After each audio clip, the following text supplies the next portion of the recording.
To kick off camp, we're going to read Arthur Goes to Camp by Mark Brown. Arthur goes to camp. "I'm not going," said Arthur. "Arthur, you'll love camp. Think of all the new friends you'll make," said his mother. "I have fond memories of my own camp days," said Arthur's father. "Camp will teach you about the great outdoors." "I'm not going." Arthur was at the camp bus stop the next morning. Buster was standing with the new kid. "He's got 100 comic books in his footlocker," squealed Buster, pointing to the brain. Francine was there too. "You guys better watch out. Tent 3 is full of bats and snakes," she yelled out the window. It's going to be just like school. The girls against the boys, thought Arthur.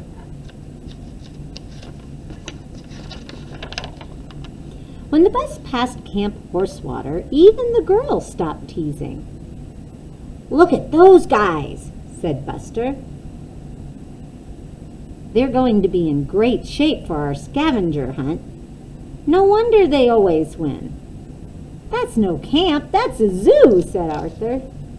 Then you'll see the little postcard down here. It says, "Dear Mom and Dad, I'm not at camp yet. I'm very homesick, and I miss you very much. Please write soon. Love, Arthur." Things were different at Camp Meadowcroak. Well, at least for the girls. "I'll do my best to make this a wonderful summer for you," said the girls' counselor, Becky. Even Muffy looked eager when she pulled up in her limousine. "Where do I plug in my air conditioner?" she hollered.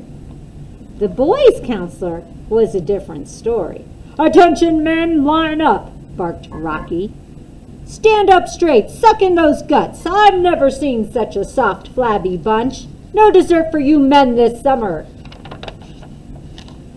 Muffy had brought her own dessert. After dinner that tasted like macaroni and fleas and worm burgers, she opened her trunk.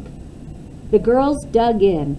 At bedtime, Muffy discovered the tent had no electricity. "How will I brush my teeth?" she moaned. The boys were too tired from all their running and push-ups to think of brushing their teeth. They crawled under the covers. Arthur screamed. "Amphibians, how fascinating," said the brain. "No, they're frogs," said Buster. "Just wait until we get a hold of those girls," said Arthur. "Dear Mom and Dad, camp is terrible. Just like I thought. The food is bad. I'm still very homesick. Please come and get me. Love, Arthur."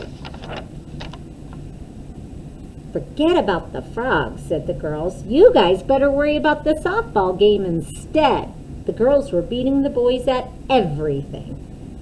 "Disgusting," said Rocky. "I'll never live this down."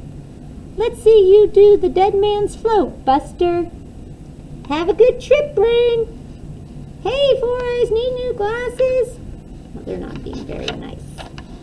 In fact, all that week, the girls were great campers. They built campfires, pitched tents, tied knots, identified plants. All the boys could find was poison ivy.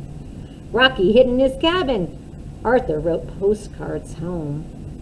"Dear Mom and Dad, I miss you, and I cried when I read your letter. When are you coming to get me? Camp is gross. Love, Arthur." Arthur had a lot to write about. The frogs in his bed were bad enough, but now really weird things were happening. The girls thought the boys threw a smoke bomb into their tent. The boys thought the girls took all their clothes. But one night, everybody heard strange noises and footsteps in the woods. It had to be someone else. "Dear Mom and Dad, this place gives me the creeps. I've got to get out of here. Love, Arthur." Everyone was too scared to tell ghost stories. "We have to do something," said the brain. "Let's stand watch tonight and find out what's going on." So that's it. Woo, grrr, woo. It's Camp Horsewater, whispered Buster. They've been trying to scare us all along. Don't worry, we'll fix them tomorrow at the scavenger hunt, said the brain. I've got a plan, but we'll need the girls' help. Arthur had a plan too. He decided to run away. Dear Mom and Dad, I decided not to wait for you to come and get me. I think I can remember how to get home. Love, Arthur. The next morning, Becky read the list of things to find. And be back at sunset, she said. The brain nudged Francine. Time for phase 1 of the plan, he whispered. Watch out for bears. The woods are full of them, she yelled to the Horsewater kids. They just laughed. Nobody noticed Arthur sneaking away.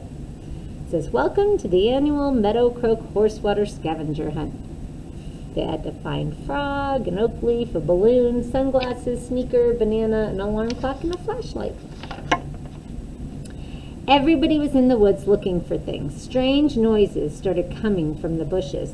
Suddenly, a huge furry animal burst from the underbrush. A bear! Hollered Muffy, and Buster and Francine tried not to giggle. When the Meadow Croak team started hunting again, the bear helped too. How can you wear this coat, Muffy? The brain's voice floated out from the fur. It's so hot. It's never too hot for mink, Muffy grinned. Our plan really worked, but we still haven't found a flashlight. And has anyone seen Arthur? Said Buster. It doesn't matter if the Horsewater team never comes down from the trees. We can't win if we don't have everything, groaned Francine. Meanwhile, it was getting dark, and Arthur was lost. He heard strange noises. Were they footsteps? Arthur reached into his backpack for his flashlight. He snapped it on.